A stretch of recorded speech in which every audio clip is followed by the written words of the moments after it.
Hello students, क्या हाल है भाई। देखो जल्दी से जुड़ जाओ भैया। अभी जो जुड़े हैं वो कमेंट करके बताओ। ये वाली जो वापस यदि शो नहीं हो रहा है तो भैया आप लोग कमेंट नहीं कर रहे हैं, कमेंट नहीं किए हैं, पता भी नहीं लग रहा कि कौन सा प्रेजेंट है और कौन सा अ, अभी जुड़े जुड़े नहीं बच्चे। कमेंट करो देखें।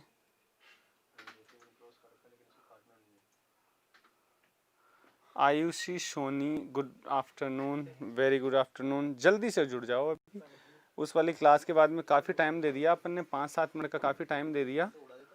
जल्दी से जुड़ जाओ।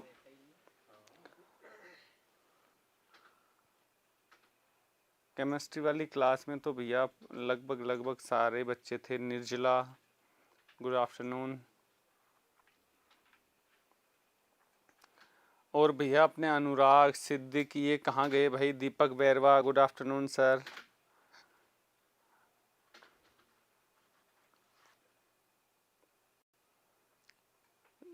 जब जुड़ रहे हो ना तो आप लोग है ना कुछ हेलो हाय भी कर लिया करो। बच्चे ज़्यादा जुड़ रहे हैं, कमेंट में कुछ ही हैं।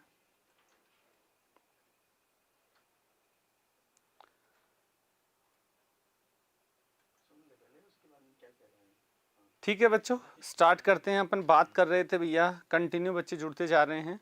बात कर रहे थे अपन रेस्पिरेटरी सिस्टम की। रेस्पिरेटरी सिस्टम में अपन ने जो पढ़ लिया था वो पढ़ लिया था। अपन स्ट्रक्चर्स पढ़ रहे हैं। तो अपन ने ट्रेकिया को डिवाइड किया लेफ़्ट और राइट अपनी प्राइमरी ब्रोंकस में, फिर सेकेंडरी, फिर टर्सरी, फिर सक्सेसिव अपन रिपीटेटिव डिवीजन करवाते रहे और अपन इनिशियल ब्रोंक्यूल्स और टर्मिनल ब्रोंक्यूल्स तक पहुंच गए। यदि एक्सटर्नल नोस्ट्रल से टर्मिनल ब्रोंक्यूल्स की बात करें तो इसको अपन कंडक्टिंग जोन कहते हैं। गौरव मीना जुड़ा है। कंडक्टिंग जोन कहते हैं और उसके आगे का रेस्पिरेटरी जोन कहते हैं। मतलब वास्तव में वहाँ एक्सचेंज ऑफ O2 CO2 होता है। तो ये सारी बातें अपन ने पढ़ ली थी। फिर एक अपन ने डायग्राम बनाया था और उससे थोड़े सी कैविटी का समझा था। अपन ने थोड़ी सी कैविटी की सारी चीज़ें, थोड़ी सी केज का पढ़ा था कि जो ये वेंट्रल पार्ट है यहाँ स्टर्नम होता है, साइड में रिब्स होती हैं, पीछे वर्टिब्रल कॉलम होता है और नीचे डायाफ्राम होता है। अब इन चीज़ों के बारे में थोड़ा थोड़ा अपन और थोड़ा सा एक्स्ट्रा में पढ़ते हैं कि ये वाली चीज़ें किस तरीके से अपने काम में आएंगी और चीज़ों को समझने में अपनी क्या करेंगी, मदद करेंगी। ठीक है, तो देखो अब अपन, मैं मोबाइल साइड में रखता हूँ, बच्चे जुड़ते रहना, कमेंट करते रहना। जो अब अपन ने देखो एक चीज़ करी कि जब अपन ने लंग्स की बात करी, देखना लंग्स में थोड़ी सी स्ट्रक्चर समझना। एक तरीके से मैं इसमें लंग्स में लोब बता रहा हूं और एयर सैक्स और एल्वुलाई क्या होती हैं, एल्वुलस और एल्वुलाई क्या होती हैं, उनके बारे में थोड़ा सा एक डायग्राम है, उससे कहानी पूरी की पूरी यूं समझ में आती है। पहले अपन लंग्स की बात करते हैं। यदि लंग्स में यदि मैं बात करूं तो ये आपने प्राइमरी ब्रोंकस कौन से वाले रीजन पे छोड़ी थी भैया, ये आपने छोड़ी थी T5 रीजन पे। आपने प्राइमरी ब्रोंकस क्या करी भैया, उसको आपने डिवाइड कर दिया और वास्तव में प्राइमरी ब्रोंकस भैया एंटर होती है भैया किसमें, अपने लंग्स में। तो ये अपने लंग्स हो गए और सारी बातें अपन ने कर ली। यहाँ अलग बात मैं बता रहा हूँ आपको, ये कौन सा लंग हो गया भैया, लेफ्ट लंग। और ये कौन सा हो गया भैया, राइट लंग। देखना जो लेफ्ट लंग है इसके 2 लोब होते हैं और जो राइट वाला है उसके 3 लोब होते हैं। अब देखना टू सीधा का सीधा इसमें होता है एंटीरियर और पोस्टीरियर। कौन होता है भैया, ये वाला हो गया एंटीरियर और ये हो गया क्या, पोस्टीरियर। इसमें एक तीसरा क्या होता है बेटा, एक तीसरा हो जाता है एंटीरियर और ये पोस्टीरियर और ये वाला हो जाता है मिडिल। तो ये वाला हो गया एंटीरियर पोस्टीरियर। तो फिर अपन डिफरेंस कैसे करेंगे, कैसे बताएंगे कि लेफ्ट और राइट वाला जो है वो अलग अलग है। तो देखो इसको बोलते हैं लेफ्ट एंटीरियर और इसको बोलते हैं लेफ्ट पोस्टीरियर। तो एक तरीके से इधर के जो 3 लोब हैं इनका 3 लोब का क्या नाम हो गया भैया? इनका नाम हो गया, पहला हो गया एंटीरियर, दूसरा हो गया मिडिल, और तीसरा हो गया भैया कौन? पोस्टीरियर। और इधर के 2 लोब्स की बात करें जब, तो भैया इन वाले लोब्स में एक हो गया लेफ्ट एंटीरियर, एक हो गया लेफ्ट एंटीरियर, और सेकंड हो गया भैया लेफ्ट पोस्टीरियर। ठीक है, अब देखना, अब अपन ने आपने यहां से यदि एक बात याद रख सको तो भैया ये अपनी कौन आ रही है? ट्रेकिया आ रही है। ये वाली ट्रेकिया डिवाइड हो रही है T5 रीजन पे, और वास्तव में ये वाली यदि मैं ऐसे बना रहा हूं तो इसका क्या मतलब है बेटा? ये इनकम्प्लीट कार्टिलेजिनस रिंग है, इनकम्प्लीट है। बार बार याद करवा रहा हूं, यहाँ से क्वेश्चन गलत नहीं होना चाहिए। ये कौन सी साइड से इनकम्प्लीट है? डोर्सल वाली साइड से इनकम्प्लीट है, क्योंकि यहाँ इसके पीछे कौन आ जाता है भैया? ईसोफेगस आ जाता है। तो ये जो कार्टिलेजिनस रिंग है, ये कार्टिलेजिनस रिंग वास्तव में इसको कोलैप्स होने से बचाते हैं जब इंस्पायरेशन होता है उस टाइम पे। ठीक है, यहाँ से सवाल कभी गलत नहीं होना चाहिए। यहाँ यदि आप बोलो तो इसका जो डिवीजन होता है इसको अपन क्या बोलते हैं? Primary bronchus. और ये जो प्राइमरी ब्रोंकस है, वास्तव में प्राइमरी ब्रोंकस किस में एंटर करती है भैया? इस अपने लंग में एंटर करती है। तो मैं कह रहा हूं ये वाली कौन सी होगी भैया? Left primary bronchus, left primary bronchus enters in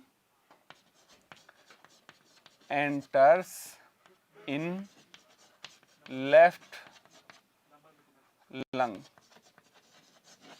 ठीक है, अब देखो दूसरी बात अपने को जो क्लियर करनी है वो बेटा, इसमें आपने कल एल्वुलाई वाली देखी है ना? तो देखना, ये वास्तव में सेकंड लाइन में ले रहा हूं, lobes divides in many air sacs.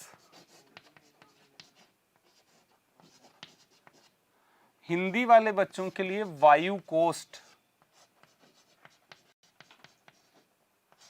ठीक है, देखो ये वाला लोब भी अंदर इस तरीके से, देखो मैं डायग्रामेटिक रिप्रेजेंटेशन बनाता हूं, ऐसे ये अलग अलग ऐसे लोब में बटे रहते हैं, ऐसे ऐसे इस तरीके से मैनी लोब्स। ये वाले, ये जो इस तरीके से बटे रहते हैं इनको बोलते हैं बेटा एयर सैक्स, है ना? ये वायु कोष्ठ, ये वाले वायु कोष्ठ की यदि अब आप बात बनाओ तो देखो इनको ऐसे याद करो,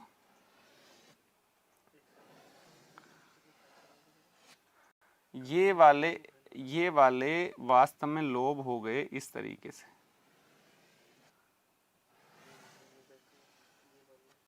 ये वास्तव में क्या बनाए हैं मैंने? ये एयर सैक्स बना दिए। ठीक है, इसमें अब देखो एंट्री किस तरीके से होती है। ये वाली मान लो कोई टर्मिनल ब्रोंक्यूल्स इस तरीके से डिवाइड हुई, टर्मिनल ब्रोंक्यूल्स किस तरीके से डिवाइड हुई? इस तरीके से डिवाइड होके भैया आ गई। अब यहां से टर्मिनल ब्रोंक्यूल्स है, टर्मिनल ब्रोंक्यूल्स है, तो टर्मिनल ब्रोंक्यूल्स तक तो आप क्या बोल रहे थे भैया? हमेशा ही टर्मिनल ब्रोंक्यूल्स तक बोलते हैं कि वो कंडक्टिंग जोन है, वो एयर को एटमॉस्फेयर से कहाँ लेके जा रही है? उस जगह लेके जा रही है जहां क्या हो रहा है भैया? एक्सचेंज हो रहा है O2 CO2 का। इससे आगे अपनी रेस्पिरेटरी ब्रोंक्यूल्स चालू हो जाएगी, एल्वियोलर डक्ट चालू हो जाएगी, प्लस आपके ये अट्रियम बन जाएंगे, और ये वाले अट्रियम से कहानी कैसे बन जाएगी भैया? ये वाला एल्वियोलस बन जाता है। 3 से 4 कितने बेटा? ये रियल स्ट्रक्चर्स होती हैं। ये एक तो कौन है? एल्वियोलस, है ना? और ये सारी की सारी यहाँ कितनी है? जब अपन बोलेंगे कि 3 से 4 एल्वियोलाई, समझना इस वाली बात को। एक एयर सैक्स में कितनी एल्वुलाई होती हैं? 3 से 4 एल्वुलाई होती हैं। तो वास्तव में यदि इसका आप नोमेनक्लेचर करो तो भैया ये रेस्पिरेटरी ब्रोंक्यूल्स हो जाएगी, ये रेस्पिरेटरी ब्रोंक्यूल्स हो जाएगी, ये वाली आपकी एल्वुलर डक्ट हो जाएगी, एल्वुलर डक्ट हो जाएगी, ये इसकी बात करोगे तो ये अट्रियम हो जाएगा, और ये नीचे ये एल्वुलस हो जाएगा, और ये 3 से 4 क्या हो जाएंगी, एल्वुलाई हो जाएंगी। बात समझ में आ रही है आप लोगों के? तो अब आपके समझ में आ गया होगा कि वास्तव में ये एयर सैक्स होते क्या हैं, एयर सैक्स वायु कोष्ठ होते क्या हैं। तो एक तरीके से जो ह्यूमन जो लंग होता है वो वास्तव में एक तरीके से इन्हीं से मिलके बना होता है। एल्वुलाई, ब्रोंक्यूल्स, ब्रोंकस, इन्हीं से मिलके बना होता है। ऐसे कोई अलग से कोई स्ट्रक्चर नहीं होती कि बीच में भाई साहब जैसे गांव के बीच में आए, गांव के बीच में तालाब है, बीच में एक कैविटी है और उसमें ऑक्सीजन आके भर रही है, ऐसा नहीं है। ये हर एल्वुलाई जो है, ये वाली हर एल्वुलाई है, एक को यदि अपन बात करेंगे तो क्या हो जाएगा बेटा, एल्वुलस हो जाएगा। अकेले को क्या बोलेंगे, एल्वुलस, और यदि इनका प्लूरल वर्ड करेंगे तो क्या हो जाएगा, एल्वियोलाई। क्या हो जाएगा, एल्वुलाई। इसका मतलब 3 से 4 यहाँ पे कौन है भैया, एल्वुलाई हैं। बात समझना इस वाली बात को। तो ये बातें जो हैं ये एनसीईआरटी को क्लियर करती हैं, ये वाली बातें आपकी एनसीईआरटी को क्लियर करती हैं। जैसे एनसीईआरटी पहली बात तो क्या लिखती है कि left primary bronchus enters in left lung, ठीक है।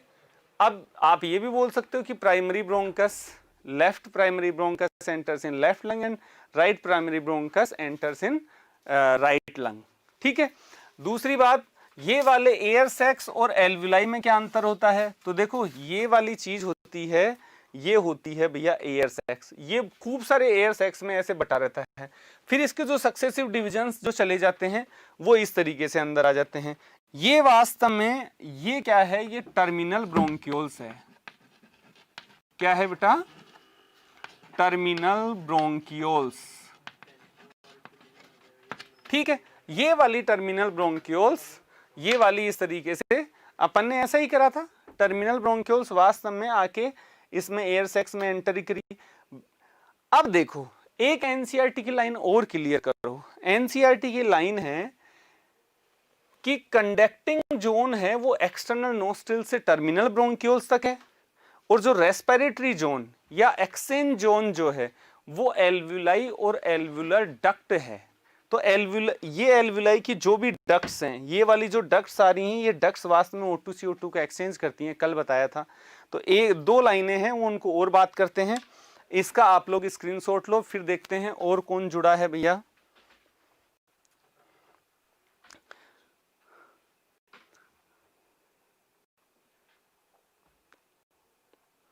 इसके बाद में रोहन जुड़ा है, सिद्दीक खान जुड़ा है,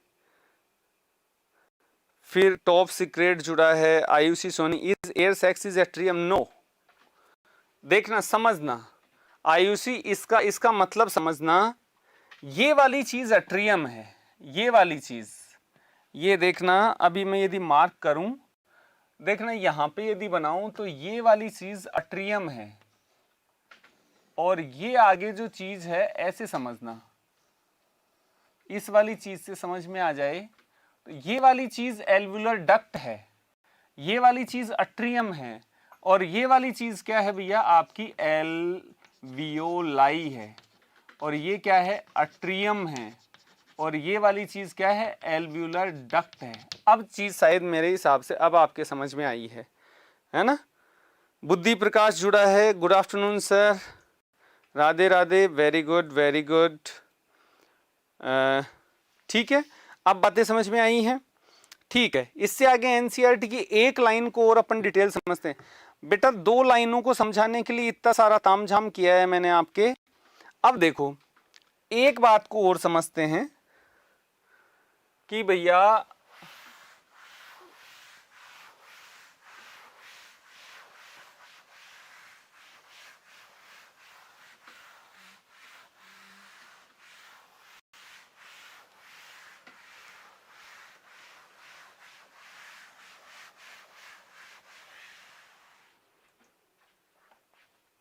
देखो एक बात को और समझते हैं, उसके बाद वीरेंद्र भी जुड़ा है। ये बोलते हैं कि एक्सटर्नल नोस्ट्रिल से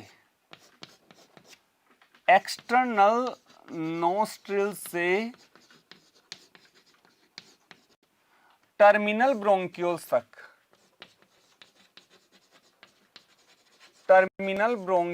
तक एनसीईआरटी है बेटा।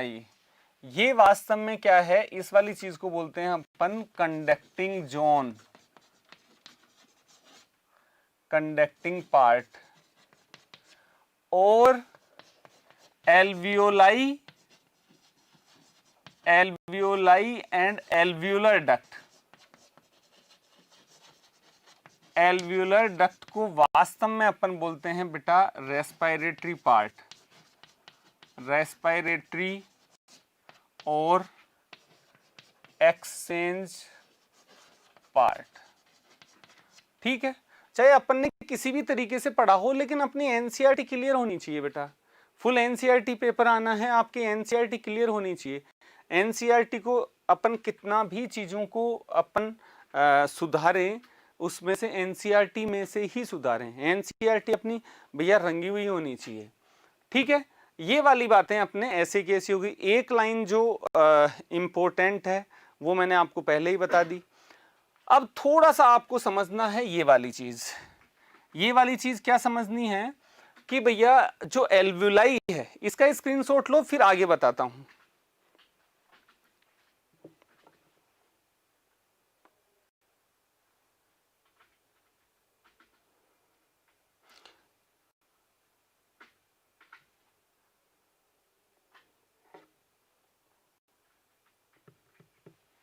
ठीक है, ले लिया स्क्रीनशॉट।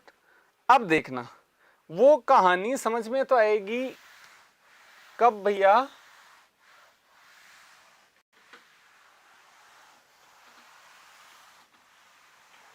अब एल्वियोलाई की बात चल रही है, तो जब O2 CO2 का एक्सचेंज होता है, तो यहां पे बेटा पूरा डायग्राम नहीं बना रहा एक जैसे। अब ये पूरा का पूरा ब्लड O2 CO2 का एक्सचेंज कैसे होता है, मान लो मैंने ये बना दिया आपके लिए एक, इसको एल्वियोलस मान लो। अब क्या मान लो बेटा, एल्वियोलस क्या चीज है, एल्वियोलस।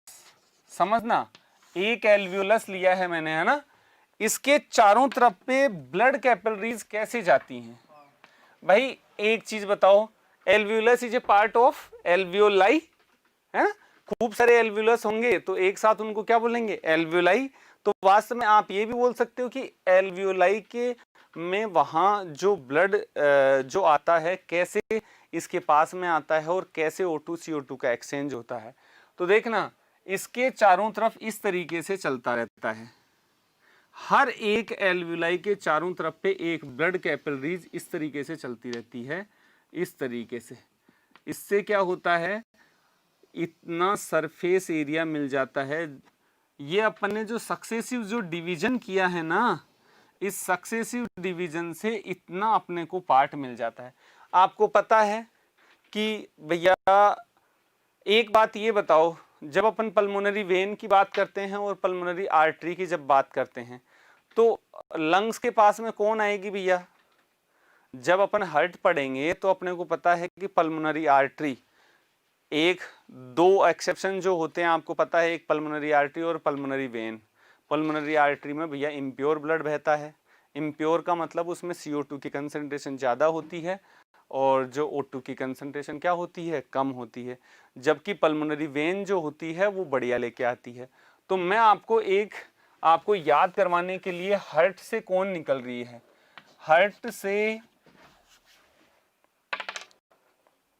हार्ट से निकल रही है बेटा, हार्ट से निकल रही है pulmonary vein, sorry pulmonary artery. ये वाली पल्मोनरी आर्टरी बेटा चेंज हो रही है आर्टेरियोल्स में, आर्टेरियोल्स में चेंज हो रही है वो फिर ब्लड कैपिलरीज में, ब्लड कैपिलरीज में। और ये अपन ने फिर एक ब्लड कैपिलरीज की बात करी है ना। ब्लड ये भैया ऐसे ऐसे घूमता घूमता चला गया, फिर इसमें से भैया ये इस तरीके से ये बाहर आ गया। तो आपको पता है यहां फिर ब्लड कैपिलरीज लिख देता हूं मैं, ब्लड कैपिलरीज। ये ब्लड कैपिलरीज सारी की सारी मिलके क्या बनाएंगी, वेन्यूल्स। ये वाली वेन्यूल्स मिलके क्या बनाएंगी भैया, ये वाली पल्मोनरी वेन।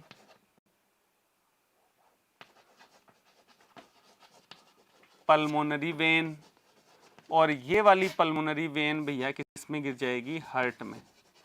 ये अपन बोलते हैं कि यहाँ पे ये जो आर्टरी होती है ये लेके आती है इम्प्योर ब्लड।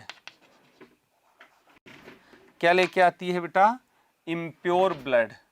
मतलब यहाँ O2 कम होती है और CO2 क्या होती है, ज्यादा होती है।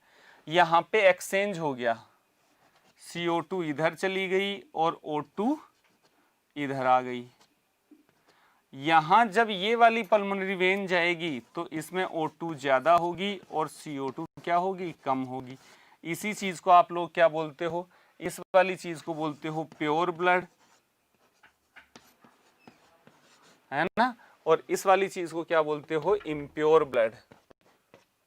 इधर शायद दिख नहीं रहा होगा आपको, इम्प्योर ब्लड ये वाली। इसका मतलब जो ब्लड प्योर हुआ है वो कहाँ पे हुआ है, लंग्स में हुआ है। O2 CO2 का जैसे ही एक्सचेंज हुआ। अब सारे मेथड्स अपन पढ़ेंगे। ये वाली चीज मैं आपको इसलिए बता रहा हूं कि आप 13 के बच्चे हो, आपको आता है ये चीजें। या नॉर्मल क्या होता है, जब भी हार्ट में अपने पास ब्लड आता है तो हार्ट ब्लड को प्योर होने के लिए किसके पास भेजता है, लंग्स के पास में, है ना। लंग्स के पास में भेजता है तो लंग्स उसमें से CO2 तो भैया बाहर चली जाती है। यदि इधर देखेंगे, ये इधर एटमॉस्फेयर में ये CO2 तो चली गई और O2 क्या आ गई एटमॉस्फेयर में, ठीक है। तो वास्तव में ब्लड प्योर कहाँ हुआ भैया, यहीं लंग्स के पास में। ये है ब्लड कैपिलरीज। एक ब्लड कैपिलरी की बात करिए अपन। ये वाली चीज सबसे सिंपल चीज है। एक बार और कोशिश करता हूं। हार्ट में से ब्लड आया प्योर होने, मतलब इम्प्योर ब्लड था। इम्प्योर का मतलब होता है O2 उसकी कम और CO2 उसकी ज्यादा। ये आर्टरी हमेशा किस में टूट जाती है, आर्टेरियोल्स में। यदि हिंदी में बात करें तो धमनी, धमनिका और रक्त केशिका। ये ब्लड कैपिलरीज आई, इस एल्वुलस के चारों तरफ आई, ये चारों तरफ आई तो भैया इसमें से CO2 इधर चली गई, O2 और मिल गई। तो अब इसके पास ये ब्लड कैपिलरीज ये सारी मिलके बनाती हैं वेन्यूल्स, क्योंकि इनको बनानी है कौन सी, वेन। तो ये पल्मोनरी वेन होगी, फिर ये हार्ट में चली गई। तो ये यहां से जो जाएगी तो आपको पता है उसके पास O2 ज्यादा होगी और CO2 क्या होगी, कम होगी। ये जो CO2 है ये कहाँ चली गई, एटमॉस्फेयर में चली गई। और ये वाली जो O2 है ये वाली जो आई कहाँ से, एटमॉस्फेयर से आई। ये वाली चीज आपके क्रिस्टल क्लियर होनी चाहिए, है ना। ये वाली चीज क्रिस्टल क्लियर रहेगी तभी चीजें भैया आगे समझ में आएंगी। अब इसके बाद अपन थोड़ा थोड़ा सा जो एक्स्ट्रा चीजें हैं उन वाली चीजों को अपन क्या करेंगे, थोड़ा थोड़ा और समझेंगे। इसका स्क्रीनशॉट लो, फिर आगे बात करते हैं।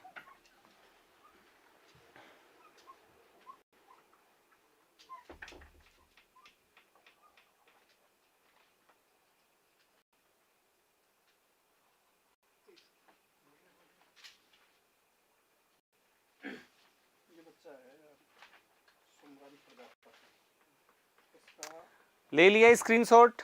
अब बेटा एक चीज देखो,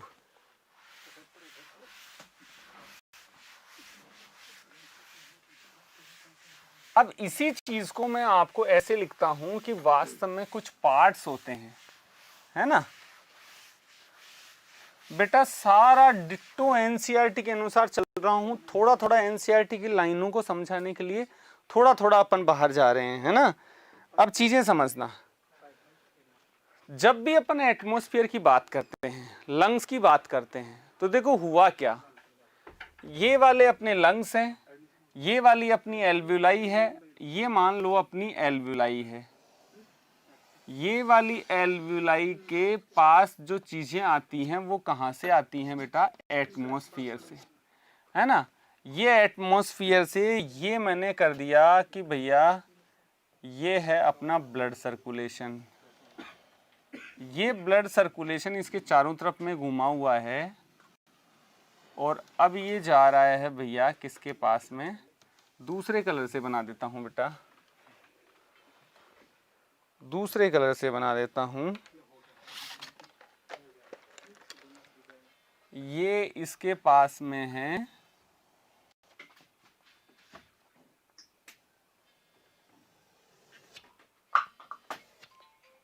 ये वाला, इसके चारों तरफ घूम के गया और अब ये लेके जाएगा। बीच में हार्ट भी आएगा लेकिन हार्ट को मैं स्किप कर रहा हूँ बेटा, है ना, क्योंकि मुझे कुछ पॉइंट्स बनाने हैं जिससे ये वाला चैप्टर पूरा समझ में आएगा, है ना। ये वाली आपका लंग्स है, ये एल्वुलाई है, एल्वियोलाई ऑफ लंग्स, और ये बाहर कौन है? एटमॉस्फेयर है, ठीक है। इसमें से चीजें आएंगी जाएंगी, जाएंगी भी और आएंगी भी, ठीक है। ये वाला यहाँ एक्सचेंज हो रहा है, O2CO2 का एक्सचेंज हो रहा है। फिर यहाँ पे अपनी ये वाली चीजें जाएंगी किसके पास में भैया? टिश्यू के पास में। ये वाला मैंने यहाँ बना दिया बेटा टिश्यू, या आप सेल भी बोल सकते हो। ये वाला मैंने बना दिया टिश्यू, या आप सेल भी बोल सकते हो। अब देखना, पहला पहला जो काम हो रहा है, पहला पहला जो काम होगा, है ना, पहला काम होगा बेटा इस चीज में कौन सा? ये वाला। यहां हवा अंदर और बाहर जाएगी। ये एटमॉस्फेयर से लंग्स तक तो लाएं इनको, तो ये पहला पहला पॉइंट है, इसको बोलते हैं ब्रीदिंग। क्या बोलते हैं बेटा? ब्रीदिंग। मैं रेस्पिरेशन के स्टेप्स लिख रहा हूं। मैंने कल बोला था कि ब्रीदिंग यदि राजस्थान है तो रेस्पिरेशन इंडिया है, यदि ब्रीदिंग सवाई माधोपुर है तो रेस्पिरेशन क्या है? राजस्थान। कि रेस्पिरेशन एक बड़ा वर्ड है ना। रेस्पिरेशन इनका कम्युलेटिव वर्ड है। जो ब्रीदिंग, या आप ये कह सकते हो exchange between atmosphere and lungs, atmosphere and lungs. पहला पॉइंट क्लियर हुआ? समझना, समझते जाना, ये चैप्टर उसी के अनुसार चलेगा यदि ये पॉइंट समझ में आते रहेंगे। अब यहाँ पे जो एक्सचेंज होता है, यदि ये चीजें बाहर जो जाती हैं उनको बोलते हैं एक्सपायरेशन, और जो इन होता है उसको बोलते हैं इंस्पायरेशन। तो यहां अपन दो बातें करेंगे, इन में आएगा इंस्पायरेशन और आउट में जो आएगा बेटा उसको बोलते हैं एक्सपायरेशन। अंतःश्वसन और बहिश्वसन, ठीक है। अब यहां सेकंड पॉइंट देखना, यहां चीजों का एक्सचेंज होगा। यहां ये जो O2CO2 का जो एक्सचेंज होगा, O2CO2 का ये वाला, ये O2 लग जाएगी और CO2 क्या हो जाएगी? निकल जाएगी। यहां भी ऐसा ही हो रहा है, इंस्पायरेशन, एयर अंदर आ रही है और एयर अंदर, ये वाली ये बात है बेटा एयर की, एयर अंदर जा रही है और एयर बाहर आ रही है। इन दोनों एयर बोलने का मतलब है कि O2CO2 अपन उसमें नहीं ले सकते, है ना। O2CO2 नहीं ले सकते क्योंकि O2CO2 के अनुसार अपन इनको नहीं पढ़ते। अपनी NCERT ने एयर की बात कर रखी है कि एयर यदि इन हो रही है, एयर यदि इन हो रही है तो इंस्पायरेशन, एयर यदि एक्सहेल हो रही है, आउट हो रही है, तो उसका मतलब है एक्सपायरेशन। अब यहां सेकंड नंबर पे पढ़ेंगे बेटा ये वाली चीज। पहला नंबर ये हो गया, सेकंड नंबर ये पढ़ेंगे यहां, सेकंड नंबर आएगा एक्सचेंज ऑफ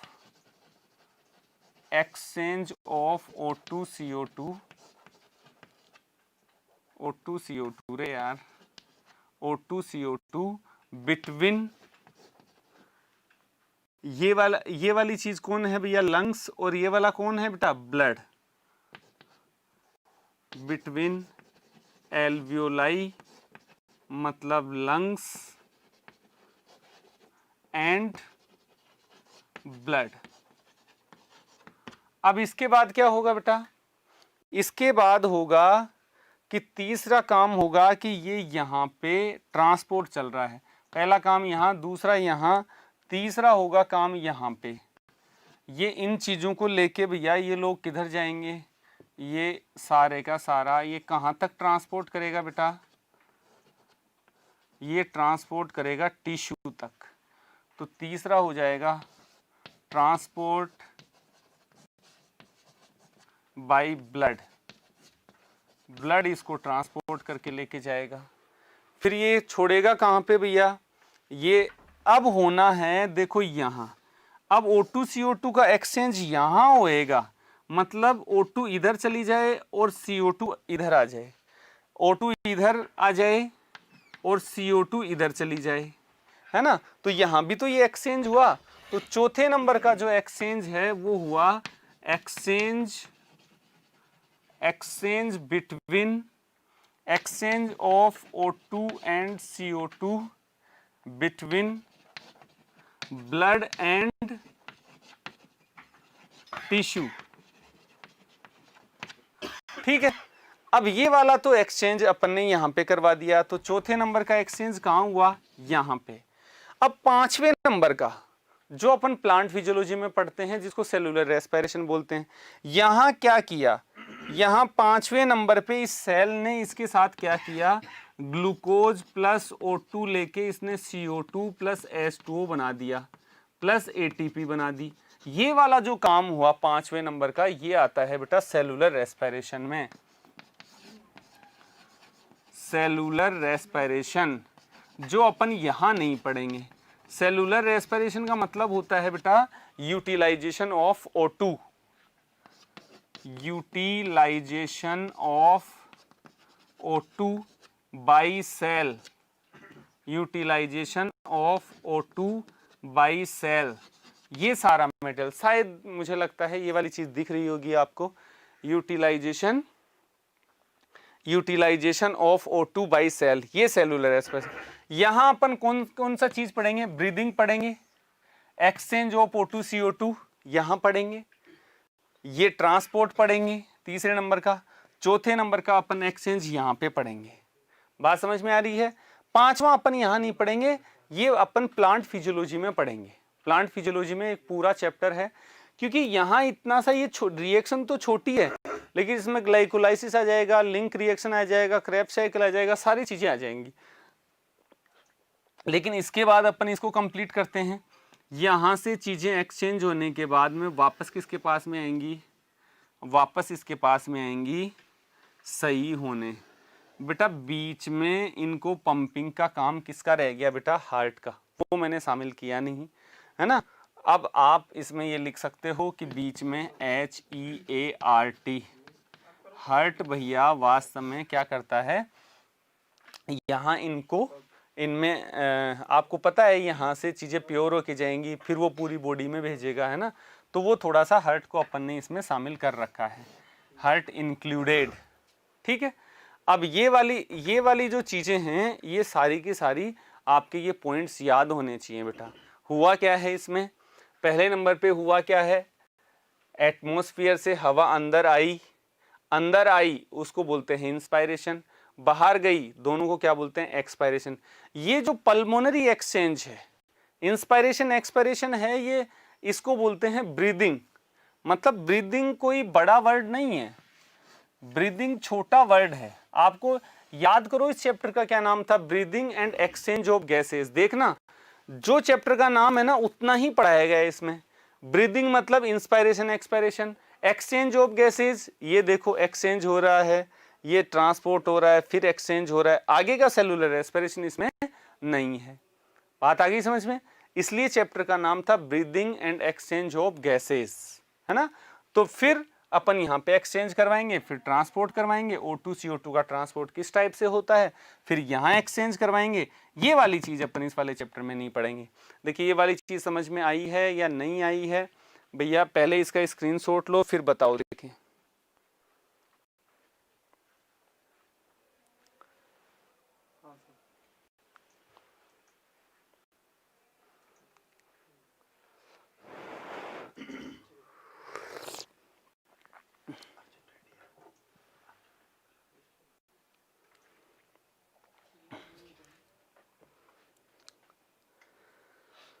ठीक है भाई, बताओ देखें ये वाली चीज समझ में, ये पॉइंट्स पूरा चैप्टर इन्हीं पॉइंट्स पे चलेगा बेटा।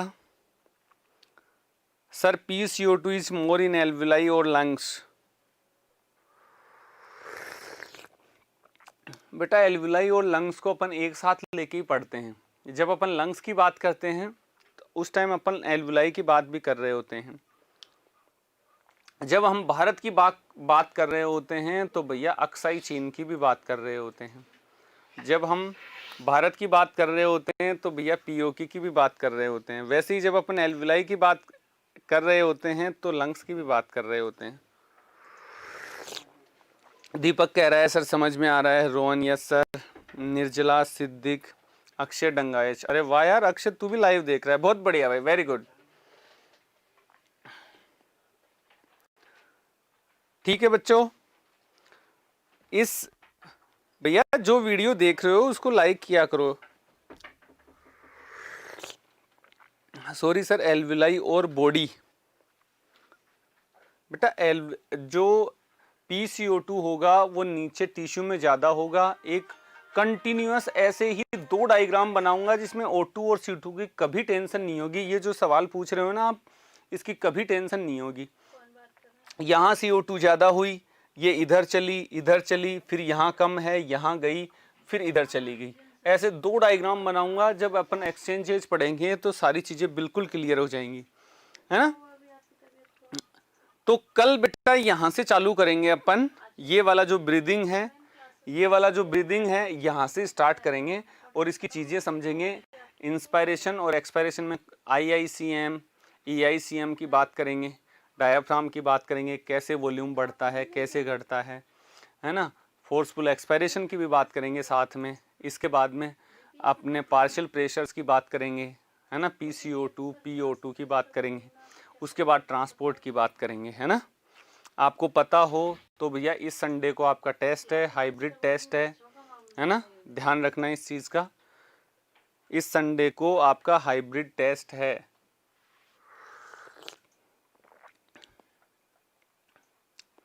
ठीक है बच्चों, जो भी बच्चे जुड़े हुए थे उनके सबके समझ में आया है। ठीक है, आज की क्लास भैया यहीं पे ओवर करता हूँ। कल वहीं से चालू करेंगे जहाँ अपन ने छोड़ी है। Nafees Khan, hi sir, very good. भैया जो भी नए बच्चे जुड़ते रहते हैं भैया, हमारे ये जो नंबर्स नीचे आपके स्क्रॉलिंग में चल रहे हैं, ऐप डाउनलोड करके वहाँ पे आप एनरोल हो सकते हो। ठीक है, चलो बेटा बाय। आज की क्लास को यहीं पे ओवर करता हूँ और बाय।